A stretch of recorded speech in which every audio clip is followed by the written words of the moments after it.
ఏందన్నా 110 రూపాయలు జ్వరం వచ్చి కూడా నిలబడి పోవాలి.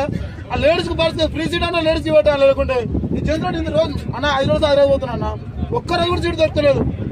అరే నేను కూర్చుందంటే పక్క ముసలి కట్టలేమంటాం మనం. కొంత సెన్స్ ఉండాలి మనకు కూడా. ఇంత ఫుల్ ఎక్కి కండక్టర్ సరే అవుతామా అంటే వేరే బస్సులు ఎక్కి వేరా రోజు దొరకట్లేదు. ఇంత బస్సులు ఎందుకు వెళ్ళాలి? బస్ కి రోజు దొరకట్లేదా? రోజు ఎన్ని గంటలు పడుతుంది పోవడానికి బస్సు? అరే నార్మల్ టైం లో గంట పోయేది బస్సు అన్నప్పుడు 2.5 గంటలు పడుతుంది. ఏడో లేడీస్ చేయబోతే ఆడ ఆపాలి మరి ఇల్లు కూడా.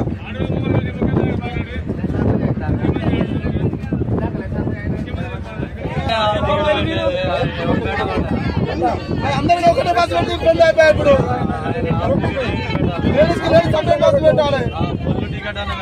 సీట్లు దొరకట్లే దాదా పబ్లిక్ ఇంట్లో చూసే పాలసీ ఉంటానా ఫ్రీ బస్సు పెట్టిరాని ఎందుకు పెట్టి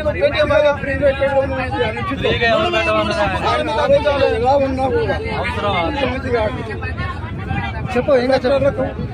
తర్వాత ప్యాసింజర్ అనేకమైన ఇబ్బందులు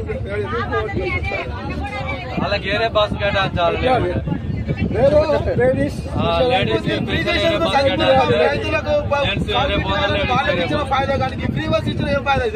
అందరూ కష్టం చేసి రోజు ప్రయాణం చేసేటోళ్ళం. గంట పై పడుతుంది నిలబడి హైదరాబాద్ నిలబడాలంటే నిలబడతాం.